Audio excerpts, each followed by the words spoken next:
Special thank you to Ronnie for doing that tonight. He had a packed schedule with the family, and God knows, guys that do this for a living, we don't get to do enough family stuff, especially this time of year. It's a lot of hours involved, so it really means a lot that I got a guy like him that's willing to take time out of his schedule and push things back to do that. So I'm going to continue basically the same topic because I'm doing a lot of the same thing. I am still sight fishing a little bit. If anybody that watches and knows, like, if I know they're on beds, at some point we're going to have to go look a little bit, Can I ask you a real quick question? Yes, sir. I hear you talk about the, it's not a secondary point, it's the shell beds? Yeah, it's the same deal. Same deal. Yeah, these really shallow points, and even the deep points. So basically what you get is on a lot of these what I just call high spots. A point that runs out creates a high spot in the water column. Like if you're just running down the lake and then a point runs out, well, it comes up. It creates that high spot, that ridge. The top of the crest of that ridge is the high spot. So on the sides of these high spots, on a lot of them, maybe most of them, there's always an accumulation of some freshwater mussel. We have a real fertile fishery here with real fertile water, a lot of plankton, a lot of life, and that creates a lot of different areas where freshwater mussels can sit there and filter feed on that plankton. And the reason they build on the side of those slopes is because as that wind pushes plankton across the lake, it's running in this much water. Then as it gets to that high spot, well, all that plankton that's in this much water gets condensed to this much water. And so right before you get to the crest of that, usually where that shell will be the thickest. Well, it's a shallow point. It's what it is. It's a shallow point with a hard bottom. And it's clay, and it's gravel and rock, and it's shell. Shell beds is kind of the hot term right now. We talked about shell beds a lot the last couple of years, and I think we may have done a disservice in a way because the shell has zero to do with the bass. Not a thing. The bass are not there for the shell in any way whatsoever. The bass are there. The shell's there as a coincidence. The shell is there because that's where the plankton gathers.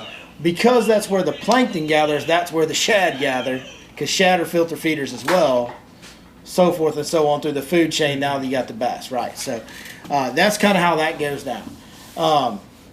So don't get too tied up on going and hunting down shell beds. It's there's a lot of them, hundreds, thousands of them on this lake. It's the structure that's the deal. And the way that I've put this, people ask me, I like to fish grass a lot. And, we're coming up on that time of year where I'm probably going to start fishing a lot of grass as we get more into post spawn. And especially into the hot summertime, I'll fish a lot of grass. Greg Hackney said this, and it was actually when I was actually talking to him, actually doing an interview with him, and he said this, and it was the same thing that I've always thought, but the way he put it was really good. If you got cake and you got icing, it's pretty good. That's real good. Well, if you've just got cake, you can eat that. If you've only got icing, it ain't going to be real good for real long. You know what I'm saying? The bottom contours, the structure, that's your cake. Grass, timber, shell, it's icing. It's no good without the contours. Find the contours. That's the important deal. The bottom contours, the points, the humps, the ledges, the creek bends, all these different contours that we talked to you guys about throughout the whole year, different ones at different times. That's your deal. That's the meat of the deal. That's the cake. Hackney said that. I thought, man, that's perfect. That just makes a lot of sense. So really like that one. But yeah, I'm doing a lot of the same deal. I'm spending a lot of my day, the majority of my day, on the shallow point stuff as well as shad spawn stuff. It's certainly the way to get right. I'm going to tell you, Ronnie's got that topwater deal. He's catching a lot of big fish on that topwater, and we're getting some good bites on the exact same topwaters, doing the exact same thing. And there's some places that me and him are sharing, that we're running, that I'm running, we're fishing the same spots. And then there's some places where he's really catching some big ones that I'm not going to, just out of, just a respect thing. I know he's catching big ones there every day, and I'm not going to run in there and do that to him like I know he wouldn't to me. Even though he's told me to do it, because that's how he is. But I want to get a little more in depth in setup and how to walk a topwater. I mean, does everybody know how to walk one of these walking baits? I think most people do. Some of these bigger ones can be a little more challenging. You know what I'm saying? Like, to get the timing right and to get it to be smooth, you know, it can be a little more challenging. Setup for me is almost the exact same. I know Ronnie touched on it real briefly, but this is a 7-1 medium heavy, 6 cents Lux rod. You know, there's nothing wrong with throwing like a 6.8 or 6.10 medium heavy, especially on this one. They've got good hooks, folks. They've got good hooks. The medium size walking baits, throwing a smaller topwater rod that you might throw a popper on something. Nothing wrong with that. Nothing wrong with that. For the bigger one, I feel like it helps to have a bigger rod. And I'm gonna tell you something. If Ronnie's little short bud is throwing a 7.2, you dang sure better be throwing a 7.2 because he don't like throwing walking baits on long rods. I can tell you because he's real short and he has to be cognizant of hitting the water all the time and messing it up. But for these bigger ones, you need a little bit bigger rod because this bait, the way you get it to walk is when you pull it, it'll go like this, and then as you push it back, it'll dart this way. But with the bigger ones, you have to create a little more pull, a little more momentum to get it to glide. Does that make sense? So the little ones, you pull a little bit because it's lighter, it's less drag. You can just pull a little bit, and it just goes like this. So, all right, getting the cart ahead of Loop knot or a snap, or what do you use? Loop knot's good, but you don't have to. I like to use a knot that points straight out from the bait. Does that make sense? So I like to use like a regular fisherman's knot is fine. Not necessarily a loop knot. Loop knot is good. Loop knot is good. I just, because the way that this motion starts, right? I'm gonna try not to hit you, sir. The way that this motion starts is a pull. You're pulling that bait. So I want my knot pointed straight out. A loop knot can make it go walking, and especially with the little ones it's easy, but especially with the bigger ones, I feel like you need a knot that points straight out because when you pull, you want that bait to come towards you, and you pull it, and as you point the rod back at it, it goes like this. And then you pull it again, and it corrects itself, and then you push it back, and it goes like this. And so it becomes a deal where it's real fast, and you're doing this, right? And you're just kind of with your reel handle as you're twitching it, you know, keeping up with the slack so that you're pulling the bait. But you have to have that initial pull to make it go like this. And it's a very touchy deal. Like, you got to get the touch of just how much to pull. And every size bait and every weight bait can be a little different. I tie what is called a Homer's circle knot. It's a pretty simple knot to tie. You go through the eye of the hook. You take your tagging, you go through the eye of the hook, you take that line, you tie an overhand knot around the main line. You go up 3, down 3, back through that overhand knot. And then you grab the tag in and sits down. It's a really super strong knot. Basically, it's like a fisherman's knot with an overhand knot at the base of it, and it just gives it that much more holding power, that much more strength on your knot to keep it from slipping or anything like that. But it points straight out, and I think that's important in this deal. I think that's real important in this deal. Mono's a big deal. I think you need to throw mono. You can throw braid, but you better have a little more bend in that tip because anytime you're throwing a treble hook bait and you're dealing with 7, 8+ pound fish, there's going to be a whole lot of head shake, and if you don't have something to absorb that shock, that bait's coming out. And so mono, I think, only helps with that. I actually throw it on 12-pound mono. I throw it on 12-pound Berkeley Big Game. And I'm going to tell you why, because Berkeley Big Game at 12 pounds is tough. That's some strong 12-pound monofilament, and it's got a lot of stretch, and that's exactly what I want on a big old topwater bait. And I don't, especially on that big one, I don't lose very many fish on a walking style topwater bait. You know, I think it has to do with my setup. I think it has to do with the fact that I've got a light enough rod that's got enough tip, and I've got that stretchy line. It's a big shock absorber. I also don't get in a big hurry to horse them to the boat either on that topwater. You know, these shallow points that we're talking about, some of them will have stumps, and sometimes you got to do what you got to do. But a lot of them won't have any stumps or anything up shallow on them. And man, just let that fish run. You know, keep your rod bent, keep him tight. But if he's dogging you, let him go. Don't try to turn him around and horse him. You know what I mean? You got to remember, you're dealing with a treble hook, and that's a big old treble hook. And we've mentioned this before, but what you have to consider with a treble hook, that's a big treble hook, right? That looks awesome. And if you're lucky, you'll get 2 of these prongs in there. But usually you get 1 of these prongs in there, right? So now how big is your hook, guys? How big of a hook are you holding on to an 8-pounder with this big old heavy bait swinging off of it? Does that make sense? All right. That's why it's important to have all that stretch and all that shock absorption and to be easy and not go to horsing. Like, that's a big deal. Bring my chair back. This fat boy's lazy. Hey Billy, is that a size 2 trouble? Man, it's the size that 6 Sense Fishing puts on them, and it's right. I don't know. I don't know. I think it is a size. I think it is a size 2. It's not like real big like the line through hooks. It's not a size 1. I think it's a size 2.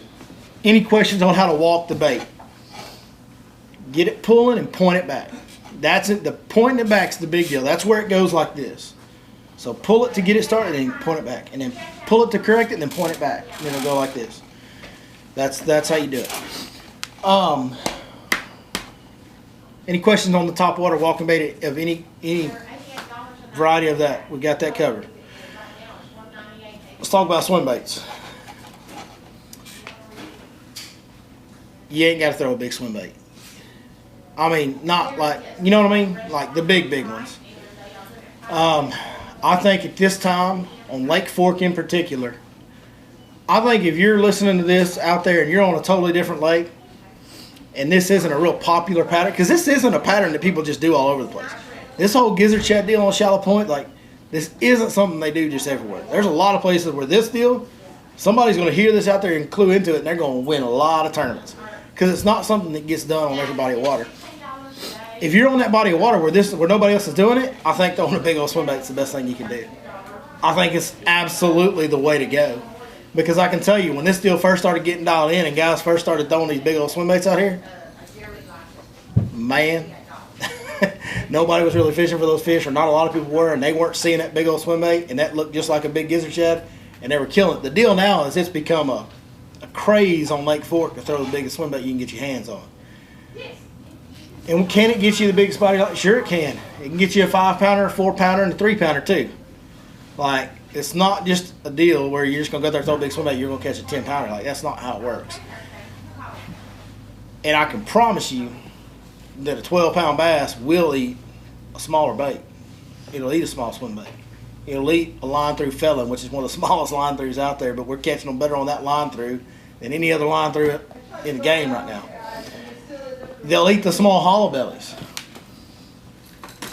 Me and Ronnie both are throwing a small 4-inch hollow body swim bait from Smash Tech on a flashy swimmer hook. And these fish are, I mean, they're hitting it like they hit a big swim bait. Like they're knocking 3 feet of slack in your line. It's not a negative cue. It's something different. That hollow belly rigged on a weedless hook thrown on these shallow points is not something everybody's doing. Like, it's just about giving these pressure, because these shallow point fish get a lot of pressure on them nowadays on Lake Fork. There's a lot of boats running. Like you look on your map and look at all the shallow points, and you drive by and you go, there's a boat on that one, there's a boat on that one, there's a boat on that one. So these fish are seeing a lot of baits, and I think that's one of the reasons the Carolina rig works so good right now too, is because I don't think everybody's throwing the Carolina rig little fluke, Carolina rig baby brush hog. I think that's something they're not seeing a lot of. It's real slow. It's kind of finessey for that kind of power fishing, and I think this is the finesse swim bait with a little different wiggle. So you can throw little baits like this. They're really simple. A swim bait's the easiest thing in the world to fish. You throw the bait out there as far as you can throw it, and you point right at it and you reel. And they'll bump it. Here's what I always tell my customers. On a swim bait, if you feel a bite, if you think you need to set the hook, you don't. You won't doubt it. Like, they will hit a swim bait, even these little ones. I mean, they will absolutely not slack in your line or about jerk the rod out of your hands if they hit it going the other direction. So when you feel that just boom, like hardest bite you ever felt, just reel up your slack. If there's any weight there, drill them. It's like a Texas rig. You can kind of check them up and load them up, let them load it. Yes, sir. What size hook are you using on that side? This is the 4.5-inch hollow body. I'm using a 5-aught owner flashy swimmer on this one. We're throwing everything that we're throwing is, and Ronnie's been throwing a couple other small swim baits too. I love this hollow body. I've caught so many big fish on it last year when it first came out, and this particular hollow body first came out, and I've already caught so many fish on it this year that it's hard for me to not throw it. But Ronnie's even throwing some other 4 to 5-inch baits on the same deal, 5-aught owner flashy swimmer. But yeah, that's it. It's the swim bait deal is simple. You just point it, and the line through deal is real simple too. Who knows what a line through swim bait is? Most guys in there know what a line through swim bait is. So a line through swim bait. Let's picture this as a bigger bait, right? Let's picture this as a big old fat-headed 6-inch bait. there'll be a little tube that goes through there, and the treble hook ties to the bottom. And we've got some great line through rigging tip videos and stuff like that, how-to videos, on the Your Lake Fort Guide YouTube channel from Heath Taylor, the guy that makes just the best selection of swim baits you'll ever see. But you rig that through there, and you put that one hook point in the belly, and you just lay that hook flat on the belly. The thing about those line throughs is, especially, I think the reason the Felon's working so good right now is it goes so slow. You got to reel it so slow. It rides high in the water column, and you just got to, you just crawl it. And then when they hit it, they knock slack in your line, and you just reel up. If there's weight, you got them. The big advantage to a line through is you just don't lose them, because there's the bait slides up the line, and they've got a big old treble hook, big old #1 treble hook in their mouth, and they've got no weight, no leverage to throw the bait. So a lot of times when these fish are just crashing into big gizzard shad and stuff, they crash into your bait. They may not get it the best. Well, if you get them at all with that treble hook and no weight on it, they're just not coming undone. They're not going to come unbuttoned because there's no leverage to throw it. So that's the big advantage to a line through. And the Felon they have them downstairs for sale. They can grab it and bring them up here, but the line through Felon is downstairs. Each one of them come with a hook and a split ring, rigged up, ready to go, where all you got to do is shoot it through there. Yep, there you go, Gunny. Let me see that, bud. Thanks, sir. This is the line through Felon right here. Comes with a hook, split ring rigged up in the box, ready to go.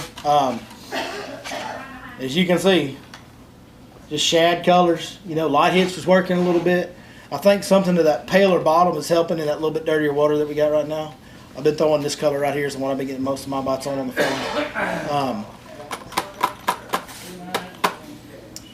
That's kind of the shad spawn deal, guys. That's it. A swim bait, and a Topwater, and a Carolina rig will get you done on that shad spawn. It's. What's that? I've been down here. I know. He's got more coming. He's selling a bunch of them because they're working. That's the thing about getting baits that work real good. They start selling real good. You know what I mean? He's got more coming. He's behind on Tackle Warehouse and all that. There is more coming. The minnow bucket has some left. I had to go buy some at the minnow bucket today, and I normally get mine direct from Heath, and I had to go buy them. So if you walk into the minnow bucket right out front of the register on your left-hand side, there's a Smash Tech section. They got hollow bodies in there. Thanks, sir. Any questions on swim baits, shell beds, anything like that? So you're more or less looking for the contour changes? Yeah. So when you're looking on your map, I add something to the main lake deal, because I have fished the secondary points. Like Ronnie said earlier, he could be fishing the secondary point. I've fished secondary points. I've caught this many fish on the secondary points. I've quit going to them this week because I was running some of those too. They weren't working. Main Lake Point, I'd go get a couple bites, 3 bites, 4 bites, whatever, and then I'd run to another point. And every time I went to a secondary point that was inside of a creek, like back in a creek, no bites. But the Main Lake points, I'd get bites. So I'm not trying to argue with Ronnie or discredit anything he said in any way. But from my experience, I have run some of them, and I'm not catching them on secondary points. What you're looking for, since we're sitting right here, we got 3 big creek arms right here, right? You got Mustang, Little Mustang, Williams. You got the main arm of the lake, and you got these substantially sized creek arms that shoot off 3 in a row. All those points in between there, like if it comes to a point and it runs out into the lake, you know what I mean? Like if a shallow ridge or shallow flat runs out off that point into the lake, that's what we're talking about. Main lake, super shallow points where you might be 100 yards off the bank and it might be this deep. Like that type of deal where it runs way out there shallow. That's where you're going to find the clay. That's where you're going to find the gravel, the rock, the shell. That's where all that stuff's going to be. The reason all that stuff is there is because those shallow points that run the furthest out, right, and are the shallowest for the longest, well, they don't gather silt, because where's silt go? Yeah, and they get more current washed over the top of them. The hardest, because the more the water condenses, the harder the wind current's pushing over the top of that crest. Does that make sense? If the water condenses from here to here, well, that's not as much current pushing through as when the water condenses from here to here. So when all this water gets pushed into a space this small, it's pulling over there harder. That's what makes all those points the deal. Like that's what makes them hard. That's what exposes that clay and that gravel and that rock. That's what makes all that stuff happen. So the longest, shallowest, flattest points are the ones you're looking for at the mouths of the big creeks. Little Caney's just full of them. I mean, the whole area, okay, so Little Caney has 2 points, right? 2 main lake big points. Well, all around those points, there's these little, if you look on your map, everybody seen those? Okay, those are exactly what we're talking about. My starting spot every morning is on the outside of one of the points on Little Caney. It's on the outside, on the main lake side of it. There's a little point that shoots way out there. And I could be 500 yards off the bank and be 4 or 5 foot of water. Now I'm fishing up in 2 foot of water up on the beginning of it, or 1 foot of water. But that's where I'm starting every day. And so there's just tons of them down there. There's a lot of them all over the lake, really, if you go to looking at them. All these big creeks, at any, like Little Mustang Point, there'll be several, a half dozen shallow points that run out there. They all have ones that run off in different directions. And if you can locate those on your map, and if you really want help locating and finding a perfect example, the easiest thing to do is just to download the Fish Life app and subscribe to Lake Fork. Because we've got about 9 of them marked on there right now. That are like 9 spots that are exactly this deal. They're shallow, shell bed, clay type points that are, when the wind blows on them, and they're good. They're good. So, all right, any more questions? Okay. Who's fishing tournament tomorrow? Nobody? We have our championship. Oh, yeah, you guys are from out of town. Where y'all from? San Antonio. San Antonio, okay. First time here. What do y'all got going on? Just our top six. For the year, we picked a lake we've never been to. Oh, yeah, lake you never been to. Yeah. How many guys y'all got fishing at? 6 to 6. Oh, 6 guys. Yeah. How many are here? Oh. Oh, so nobody's getting an unfair advantage. Y'all are gonna be down there staring at each other at the mouth of Little Caney tomorrow, like you catch them? No way. Nobody knows. And then we do it like. Nobody knows where Little Caney is. We'll have tomorrow morning. Yeah. Somebody looking it up. I bet somebody's gonna find a map tonight. Yeah. Hey, we got the waypoints for. And then we do it MLS. Yeah. You have to Whenever here, you right? catch a fish, you get supposed to text that you caught a fish. Yeah. So it lights up the board on Put the. pressure on everybody. That's the best way to do it. It puts It's pressure so much fun. It's Yeah. fun. Not even. That way you can weigh them slot fish. Yeah. Yeah. We can weigh everything. Yeah, It puts yeah. pressure on you when you see icon, fish, and you're not catching any. Oh yeah. Yeah. Makes you Puts pressure. basically want to sell your stuff. Yeah, exactly. No, I get it. I get it. You went to sleep on Sunday. Yeah. Yeah. You went to sleep? Yeah. It was a long Saturday night. Well, was the Saturday night worth the nap time on Sunday? Yeah. Oh yes. Thank goodness it. Those are good. That's just you got your priorities right, bud. So I'll tell you a little story about the MLF style deal. So we used to do a pretty big guides tournament. Not big, but it would be 20, 25, 30 guides, and you get customers and you fish when we did it in the wintertime. And we didn't really, nobody really organized it or put it together this year until some guys did it at the last minute. I didn't fish it. I was already booked with customers that weren't planning on doing that, so it just wasn't a very big event this year. But in years past, it was. And the last one we had, year before this one, last February, early February, something like that, real cold. It was actually warm that morning and got cold. I actually videoed the whole tournament if you guys watched the YouTube channel, but you get updates every hour on who's doing what. Well, it was all fun and games for us in the morning because we went out there, we had like 24 pounds on 4 fish in the first hour. And so we're off and running and we're way out in front. And then we catch a couple more and we're up at like 26, 27 pounds. Then all of a sudden this guy named Lee Livesey starts catching fish. And y'all know who Lee Livesey is? If you don't, he's on the Bassmaster Elite Series now. He'll be here next week. He's really intimidating to fish against. Yeah, he'll be here next week, and if you got fantasy fishing, you need to go pick Lee Livesey. I'm just going to tell you that right now. In my opinion, Lee, the last couple years, when he was here full-time before he went to Elite Series, which he's still here some, but not as much as he used to be, the last couple years, I think Lee was probably the best and definitely the most consistent guide out here as far as big bags of fish. He starts catching these fish, and like we're not. Like You're done. It was real warm that morning, and we made hay while the hay was there to be made. And then this cold front blew in. It got to be about 35 degrees, drizzling a little rain. North wind was blowing about 30 miles an hour. Like, it was just an awesome day, let me tell you. In fact, the teams that didn't catch fish that morning, a lot of them just quit because it got so miserable out. And Lee starts putting the pressure on me, dude, and I'm like, what in the world? Like, I got to figure out how to. So, my mind's spun out now. I'm grinding. Like, I'm fishing as hard. I might as well be in the classic. I'm fishing as hard as I've ever fished. Like, my customers are back there, and I'm like, y'all better not get hung up. We ain't stopping.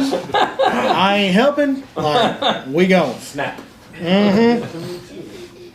And we made a couple calls. He would get close, and then we would make a little call. And every time we did, golly, man, you'd have thought I just caught a new state record, dude. Like, every time I put a little breathing room between me and the deadliest gun out here, I was like, boy, I was jacked up. So that format to me, to me, that's why MLF will be the biggest tournament in the world. Like the tournament series, the MLF, the BPT, all the stuff that MLF is doing, I think that'll be bigger because there is nothing more like, it's just perfect competition. When you got that last second deal and you got these guys putting pressure on each other and going like this, and everybody knows where everybody's at. It's not just let's go fishing and see who catches them, but it ain't the hayseed and the overalls anymore. This is like, get down, Jack. Like, physicality matters now because you got to go fast and all this stuff. And well, even like us doing the lake we've never been to, we got to read the lake pretty quick. Yeah, absolutely. It makes everything. It's a true test, right? It's a true test going to a lake you've never been to. And then when somebody starts catching them, the pressure. Can you make it happen when it matters? And the drama of it on TV is just, God, it's awesome. Yeah, it's really, really cool. And I ended up not winning that, by the way. Richie White caught like 35 8-pounders in the last 15 minutes or something crazy. And he beat me by, I think my best five was 30.56 and Richie's best five was 30.59. It was just like, the wind didn't blow hard enough when I weighed my last fish, You let one more drip off. Yeah, one more drop of water came off and I lost. Well, hey, man, thank you guys. I appreciate y'all coming in. I hope you guys, good luck to y'all. So, really appreciate you guys stopping by tonight. We got a lot of the regular songs that haven't been here in a while. Right there. I hear you about it. I hear you. I understand. Life gets in the way sometimes. Just means a lot to have you guys come up here every other Friday night, man. I really appreciate it. We really, I think you can probably tell, but we really do love what we're doing. We love fishing, and we want each and every one of you guys to get as much enjoyment out of it as you can as well, and that's why we do this. So thank you guys. Thank the people that support us, Smash Tech Custom Bait, 6 Inch Fishing, Amphibia Eye Gear, Lewis Fishing. We've got an incredible support team standing behind what we do, and we're really appreciative of all those people as well. I know Ronnie's got Kistler working with him. It's humbling, and I don't know how to put it in words. I don't know how to say it other than just, thank you. So thank y'all very much. That being said, if you haven't eaten yet, please go over to Tiffany's, get some prime rib. It's outstanding. They do Friday night special on prime rib every Friday night, so check that out. And I guess we'll see y'all next time. Right here, Beer Lake 4 Guy, something like that. That's it, I'm done.